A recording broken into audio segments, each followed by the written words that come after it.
네, 지금부터 경어 대선사 선양 출판물 강좌 제 677강 강의를 시작하도록 하겠습니다.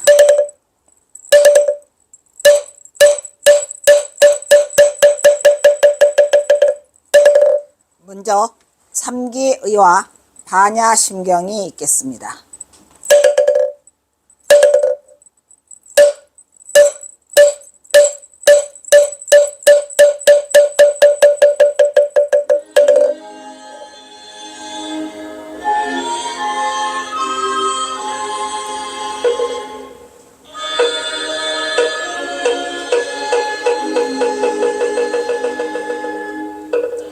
거룩한 부처님께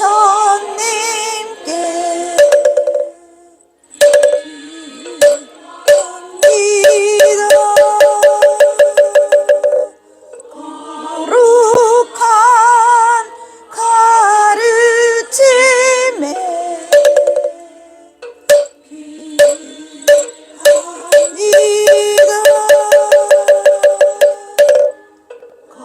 거룩한 스님들께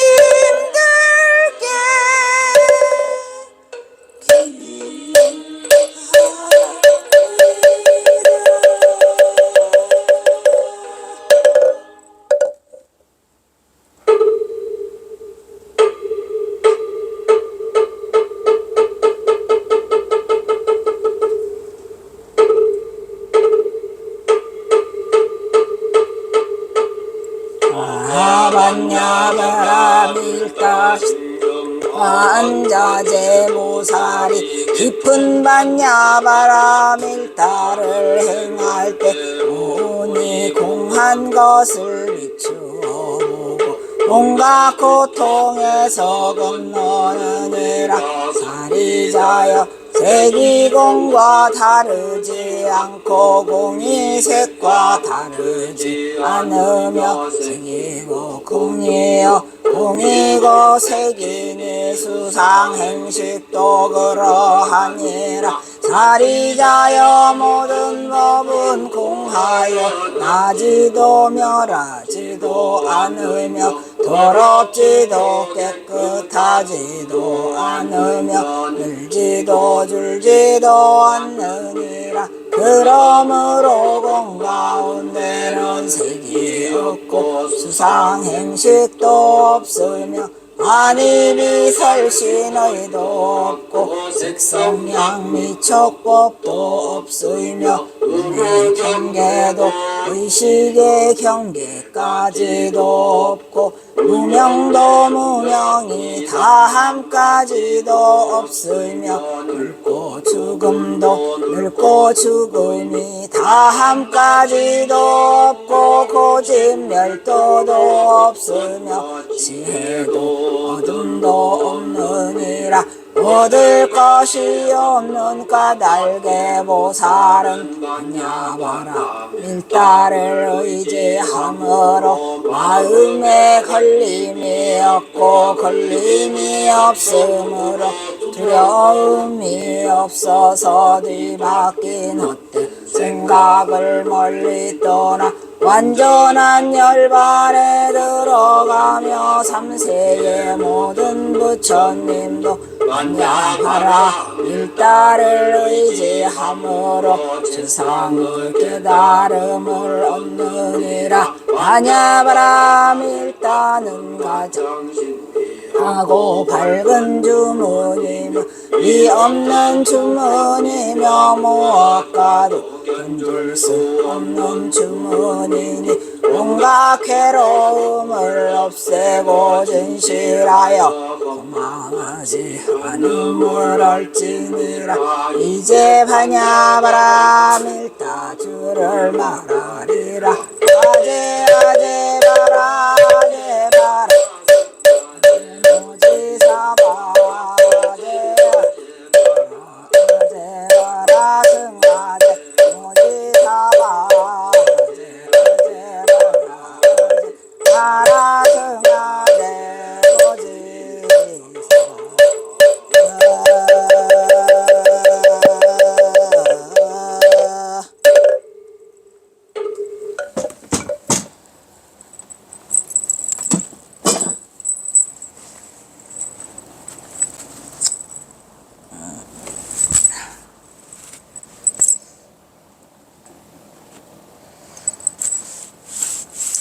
지난 시간에 자복사에 가서 경선사가 큰 뜻을 한번 펼쳐보려고 하다가 못해서 슬픈 시를 보고 가슴이 내내 아팠습니다.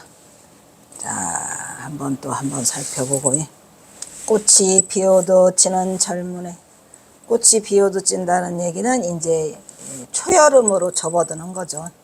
이제 봄에 핀 꽃들이 막 지잖아요. 질 때만 한꺼번에 우두둑 진단 말이죠.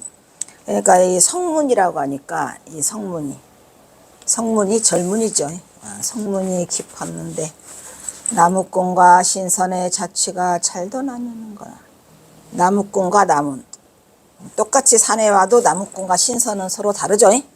이게 이제 경화선사가 자기 자신이 신선이라는 거를 알리기 위해서 그러는 거예요.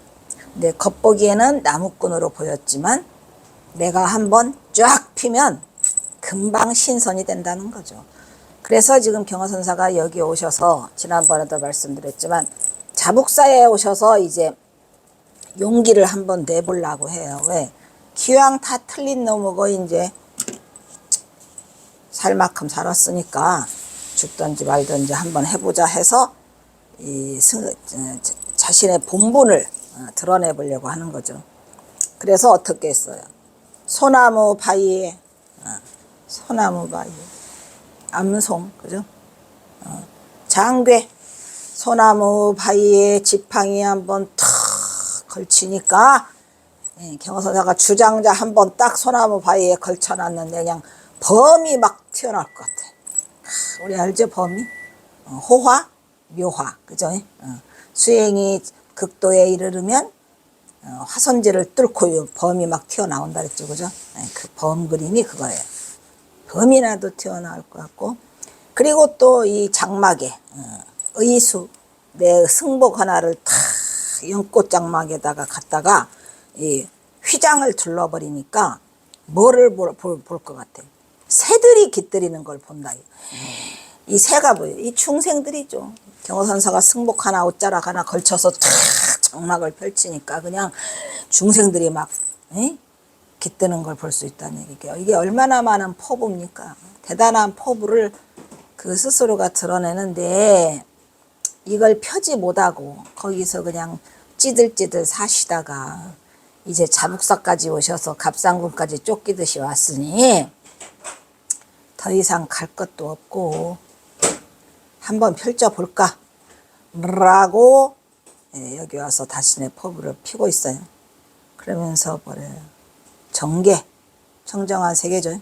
청정한 세계, 이 맑고 청정한 세계에 천연스럽게 천연적으로 심월이 비치고 있더라 이런 말이에요. 그러니까 언제나 경화선사의 마음은 언제나 천연스럽게, 천연이라는 거면 자연 그대로 있는 그대로 늘상 심월을 비치고 있었어요. 다만 그 심월을 드러내지 못한 거죠. 심월고원이요, 심월고원 광탄만상이라 그거 있죠. 광경구망 부시함을, 그것처럼 심월이 항상 비치고 있었어요. 이 경화가 진짜 이 마지막 이 진짜 끝판왕이에요. 이 자복사. 그래서 청정한 세계의 천연설의 마음 따른 지금도 비치고 있는데 뭐더라? 기로에 서 있어요. 기로. 로기. 거꾸로 써놨죠?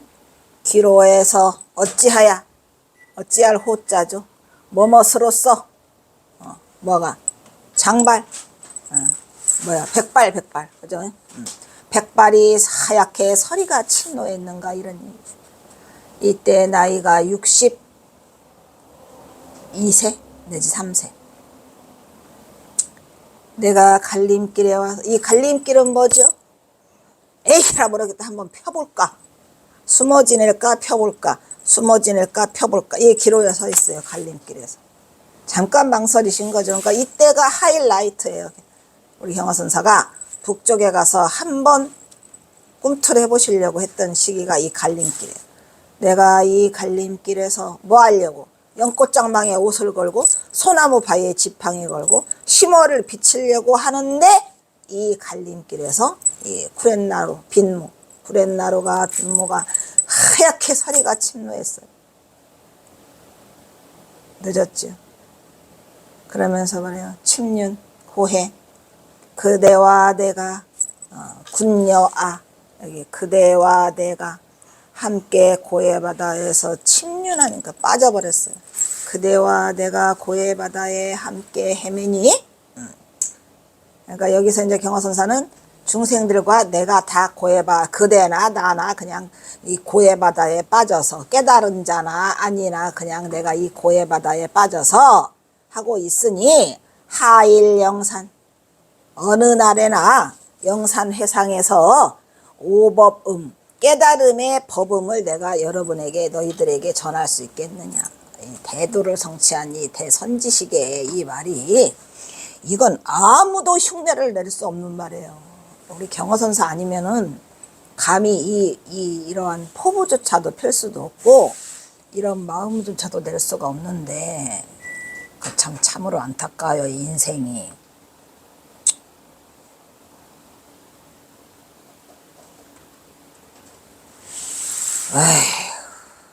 우리 인생이 이렇게 전봉준하고 얽혀가지고 이게.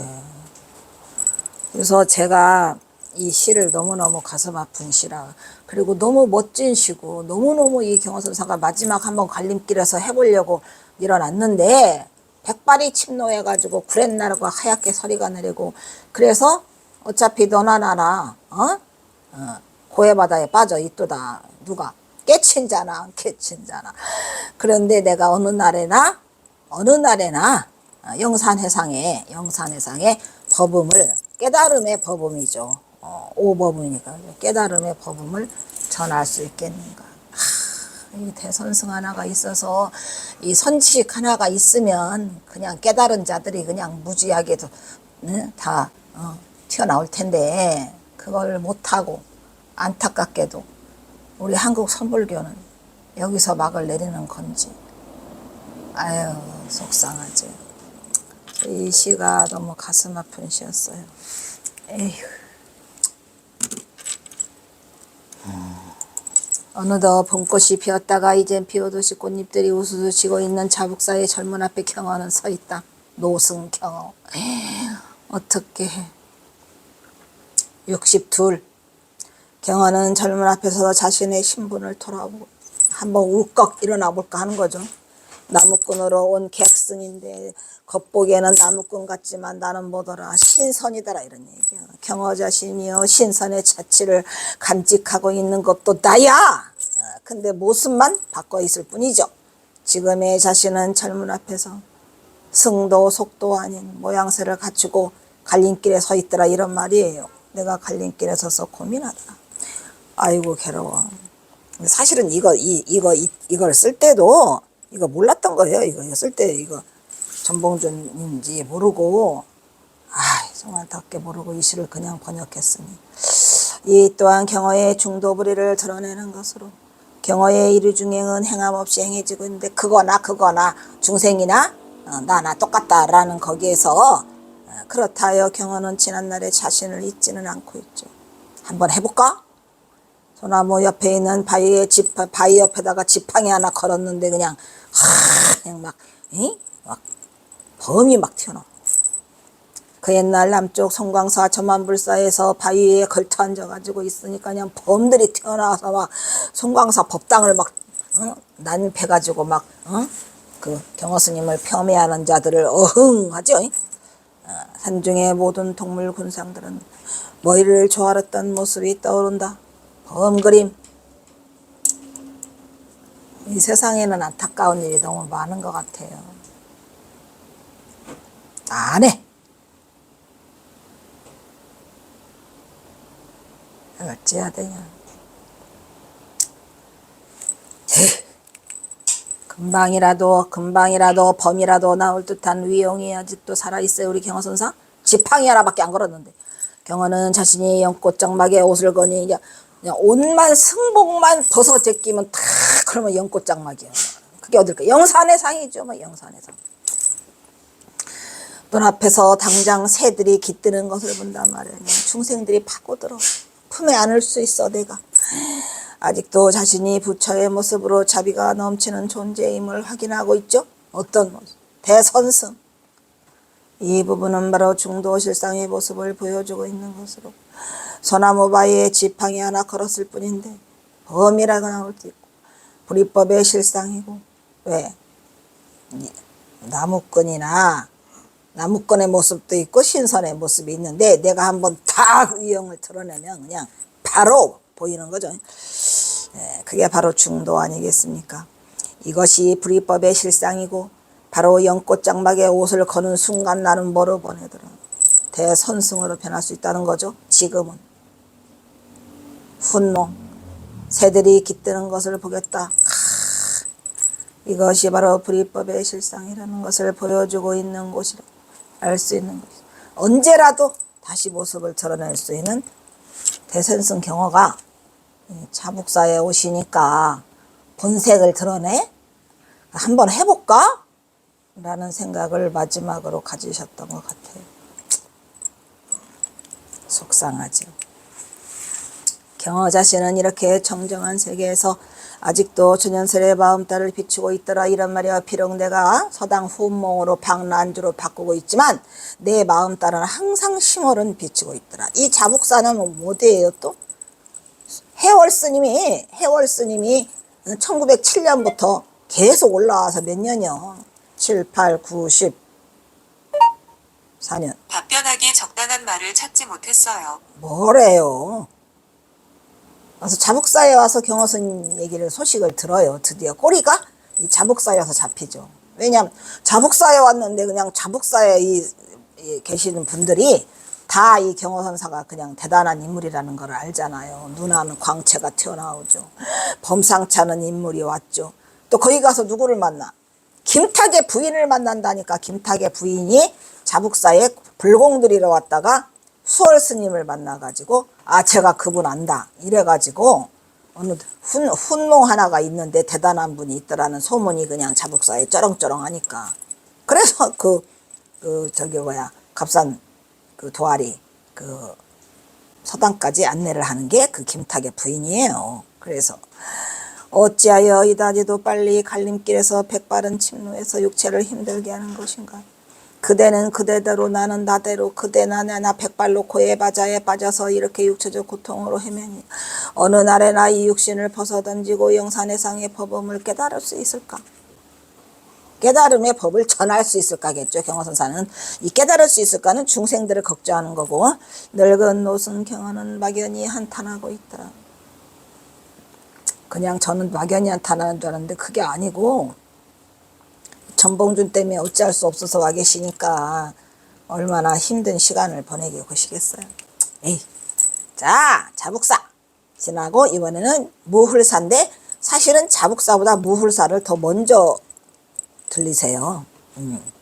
이 무훌사는 또 뭐냐면 경어선사가 가셨는데 무hul사도 내내 함경도 오지에 있어요. 자북사도 있고 무hul사도 있고. 이 시는 1905년 한일합방 이후에 지은 것으로 보인다. 왜? 1905년? 1910년. 이거 고칠 수 있어요?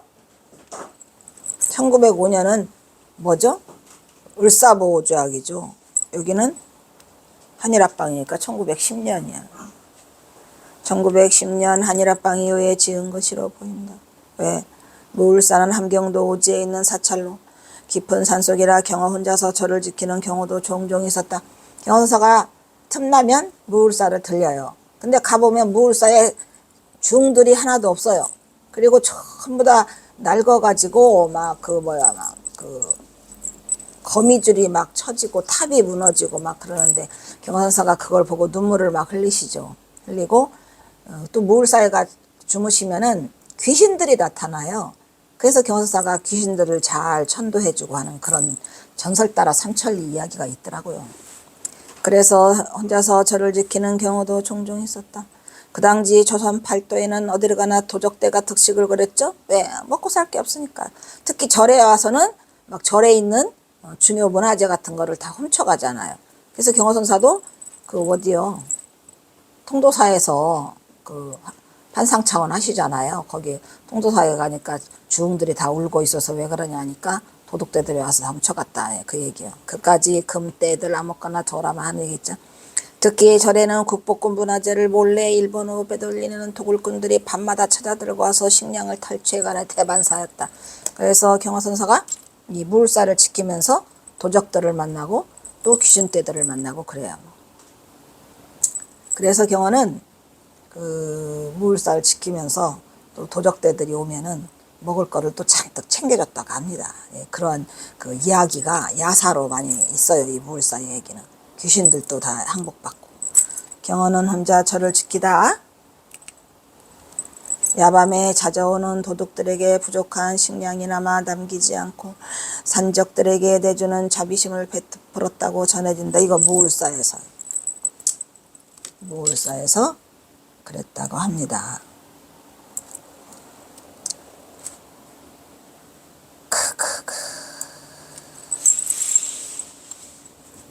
승심서울 족진수요 세속의 근심 걱정에 족은 이거는 이 울자는 뭐예요? 이거 우라병 울자예요. 우라병. 이 승은 묶여가지고 묶일 승자죠. 묶여가지고 더위를 피하게 더위에 찾아갔다 이런 말이야. 어디를 우라병이 나는 마음을 만족시키기 위해서 근심을 잊어버리기 위해서 그래서 가봤더니 뭐더라 진수 이 진수가 근심이죠. 속진의 근심을 잊기에 만족하더라 이 말이야. 예, 이거는 뭐죠? 더울 서자니까 더위에 찾아갔어요. 바로 묶이지 않고 이게 무리자니까 근심 걱정 다 떨쳐내버리고 더위를 피하기 위해서 잠깐 우라병을 놓고 갔다 이런 말이죠. 더위에 바로 찾아가니 이 우라병과 번뇌와 근심들을 잠깐 잊을 수 있었다 이런 얘기죠. 근심을 잊고 어디에? 그러니까 이 경화선사가 사찰을 가는 이유는 잠시라도 그 마음에서 우라병에서 벗어나기 위해서 거기를 가셔요. 세속에 있는 근심, 진수. 예. 이 경화선사가 항상 진간계, 진국에 그러잖아요. 진간계.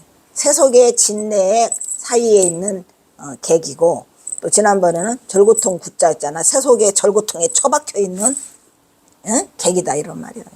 꼼짝달싹 못하는 어찌에다가 이렇게 돼버렸는지 이놈의 전봉준 때문에. 그래가지고 이거에 이 진내의 근심을 잊기에 만족하더라 이런 말이에요. 여기가 찾아서 가보니까 더위를 또 잊기에도 좋고 그래서 더위에 바로 묶이지 않고 이게 묶일 승자니까 바로 찾아가 버리니 거기에 뭐가 보여요? 거기가 뭐가 보여? 뭘 하자죠? 멀리 생각하게 돼요. 멀리 생각하기가 어디를? 창명바다라고 하는 건 뭐예요? 경화선사가 좋아하는 도교의 이상향이죠.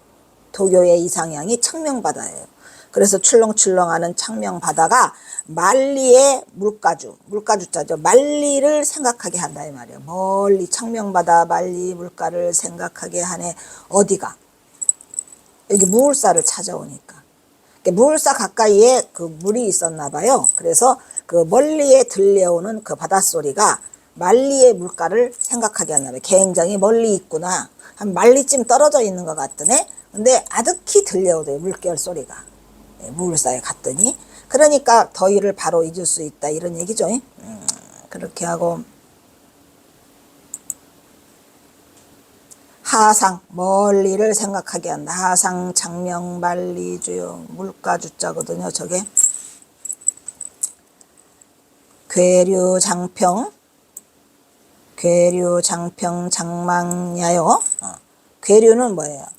이 괴상할 괴자니까 괴목나무 있죠. 괴목나무들이 있고 버드나무가 있어요. 또 괴목나무가 있고 버드나무들이 뭐 하고 있어요? 여기는 장평마을이라는 게 있어요. 여기 장평 있죠? 이 장평은 그 마을 이름이에요. 그러니까 고을 이름은 장평마을. 장평마을도 경화선사가 잘 가요. 그러니까 이 무울사 때문에 경화선사가 장평마을을 잘 간 것 같아요. 이게 장평마을에 무울사가 있거든요. 북부리 장평마을. 그러니까 갑상군 북부리 장평마을인데 그 북쪽에 있어요. 경어선사는 도아리가 있잖아요. 그러니까 도아리니까 도아리, 도중리, 도상리가 있거든요. 근데 경어선사는 도아리니까 아랫마을이고 얘 장평마을은 북구리 장평마을이니까 위에 있어요. 좀 떨어져 있죠. 그러니까 이 무울사는. 그래서 이 장평마을에서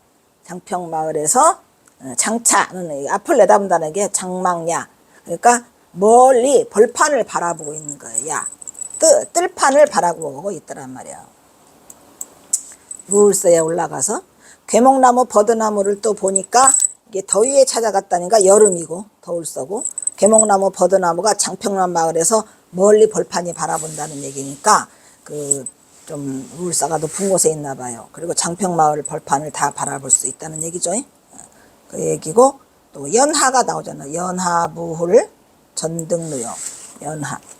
연하고 경사 좋아하죠. 안개연 노을한데 이 연하는 안개야. 구름과 안개 여기 써있죠. 안개연 구름과 안개 낀 무hul사에서 굴러가 누각에 올랐네. 등루 누각에 올랐네는 이 전자는 왜 쓴다 그랬죠? 경어서사가 이 구를 전자를 잘 쓴다 그랬죠? 구를 전자는 뭐야? 늙어서 헥헥거리며 올라갔다 이 말이야. 떼굴떼굴 굴르듯이 간신히 올라갔다 할 때 꼭 이 구를 전자를 쓰세요. 그러니까 당신이 힘들게 올라갔다. 굴러 우리가 미끄러듯이 굴러가잖아요. 늙었으니까. 그래서 항상 이 구를 전자를 써요. 그냥 간신히 굴러가면서 그 누각에 올랐더라 이런 말이야. 이 누각은 뭐 누각이겠어요? 누각은 무hul사에 있는 또 누각이겠죠. 왜냐? 경어서사는 누각에 안 오르면 또 폼생폼사라 시가 안 나와요. 그러니까 시를 나오게 하려면 누각에 올라서 시를 쓰니까. 항상 그래요. 항상. 그러면서 뭐래요? 엄은 뭐예요? 초암, 암자죠. 초엄 허창 난판주라. 초암이 풀로 뒤덮인 초암이 그 초막이죠. 초막.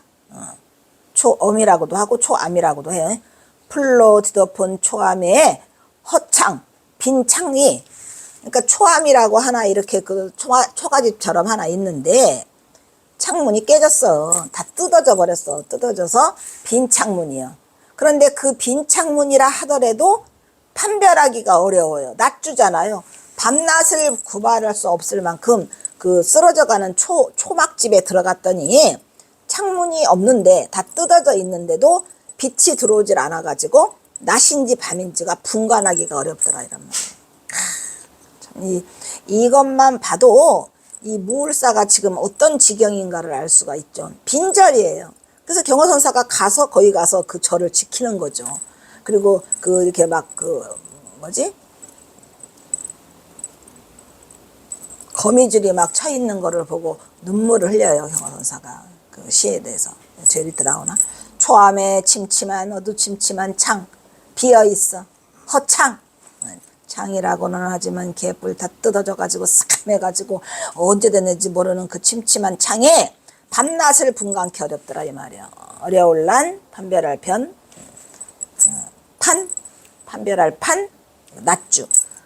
밤낮을 분간하기가 어려운데 거미줄 나오죠? 주자가 뭐예요? 거미주자죠. 주봉 고탑 거미줄이 막 얽혀 있어 이렇게. 거미줄이 얽혀 있는 고탑이 얘 탑이 기경추 몇 기 경추 지나갈 경 가을 몇 번이나 가을이 지나갔겠냐 이런 말이죠. 거미줄이 봉에 얽혀 있어요. 그러니까 그냥 탑이 있는데 그 탑이 그냥 거미줄에 얽혀 가지고 도대체 몇 세월이 갔는지를 모르겠다 할 때 우리가 이 추는 가을 추긴 하지만 몇 세월을 말하는 거예요. 몇 해. 거미줄에 얽힌 옛 탑은 도대체 몇 해가 지났는고. 그냥 찌들찌들해서 이 무울사의 처참한 모습을 다 뜯어진 창문에 낮밤을 구분하기 어렵고 초암이 하나 있는데 아주 화가녀. 그래서 경어선사가 눈물을 흘려요. 여기 아주 허다한 율락사, 인간의 율락사들이 허다한 율락 침륜 고해에 빠진 인간사, 허다한 율락의 인간 세상사 일들. 그러니까 이 사찰에까지도 절에까지도 부처님을 모시는 절에까지도 흥망성쇠가 있고 경허선사도 흥망성쇠가 있고 전봉준도 가고 이 허다한 율락의 인간 세상사를 생각하면서 노승이 눈물을 흘리는 거예요.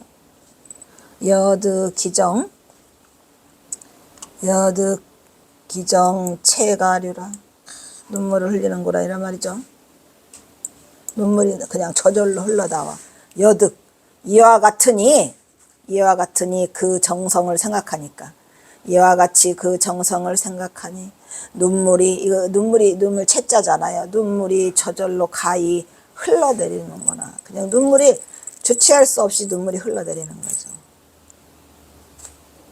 경허선사가 자기 자신을 생각해서도 눈물을 흘리셨을 거고 또 이 승려로서 선승으로서 이 절에 와 보니까 절꼬라지가 이렇게 돼서 눈물을 흘리고 그래도 밤에 안 가시고 차마 갈 수가 없어서 그 밤에 거기서 주무시면 귀신들이 득식을 나타나고 또 산적들이 와가지고 또 다 뜯어가고 그래서 경허선사가 이 지금 무울사에 와서 2번 오실 거예요. 저 시 또 하나 있을 텐데 그래서 눈물을 많이 흘리셔요.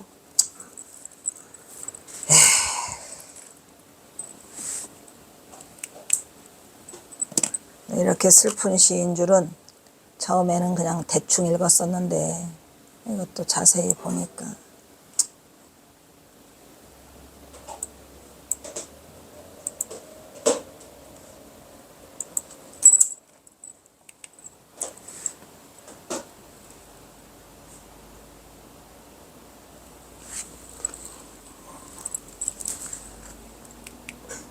함경남도 갑산군 갑산면에 있는 절이에요. 얘가 갑산면 북부리에 있다 그랬죠 아까. 갑산군 갑산면 북부리에 있는 절 무울사는 경허가 서당을 열고 학동을 지도하고 있는 마을이라 들락날락 하시죠. 경허는 훈멍으로 생계를 유지하면서 이리유중행의 삶을 살아가고 있다. 이곳에서 가장 가까운 사찰 무울사를 찾아서 더위도 식히고 부처님도 만날 작정으로 이곳에 바로 찾아갔는데 더위 좀 식히려고 찾아갔더니 이게 뭐래요. 번뇌 근심 멀리 있고 멀리 창명받아 만리 물가를 생각하면서 좀 생각을 좀 시켜보려고 했는데 가니까 찌들찌들 꼬질꼬질해요. 계목과 버드나무의 장평마을에서 장평내 장평마을 벌판을 바라보고 구름과 안개 낀 무울사에서 누각에 올랐어요. 누각이라고 해봐야 또 초암의 침침한 창은 때마침 구름과 안개 낀 날이어서 밤낮을 분간키가 어려울 만큼 어두침침한데 오랜 세월이 거미줄에 얽힌 옛 탑은 무너지기 직전이야. 몇 해가 흘렀단 말인가. 몇 기추 그죠? 허다한 율락의 인간 세상 사일들 그 여러 정상들을 생각하니 정상 찌들찌들하게 정에 얽히 늙은 노승 경허는 눈물을 많이 흐르고 있더라. 그냥 눈물이 주체할 수 없이 흘러내리더라 이런 얘기죠. 그래도 다행히 또 갑산으로 온 뒤에 무울사가 있어서 좀 위로가 되는가 했더니 무울사가 다 그냥 쓰러져가. 그리고 조금 좀 괜찮은 곳이 또 자북사가 있죠. 아까 갔던 자북사. 자북사는 사람들이 좀 많이 오고 거기까지 온 게 이제 수월이 거기 갔죠. 경허가 무울사를 찾았을 때는 더위가 한창인 여름으로 멀리 푸른 강물을 끼고 그 규모가 보아 누각까지 갖추고 있는 산속의 사찰로 보이는데 한때는 무울사도 많은 승들이 불법을 구하고자 번성했던 곳이었겠죠. 모여들어 융성했던 사찰로 보인다. 탑도 있고 다.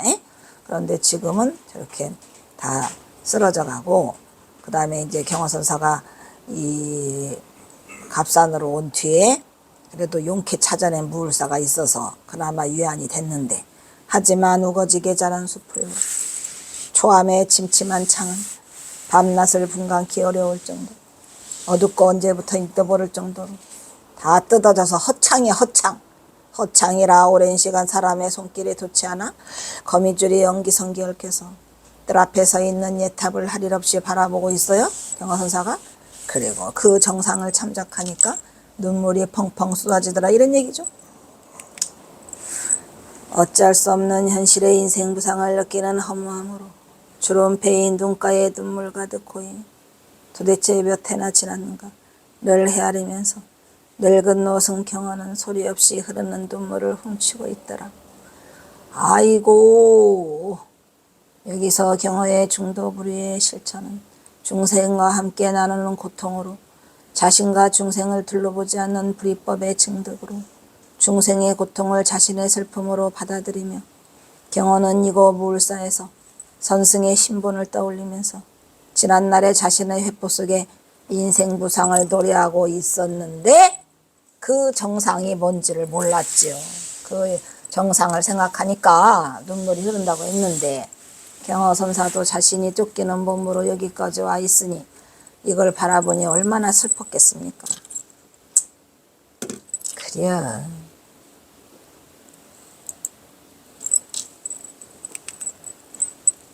또 나와.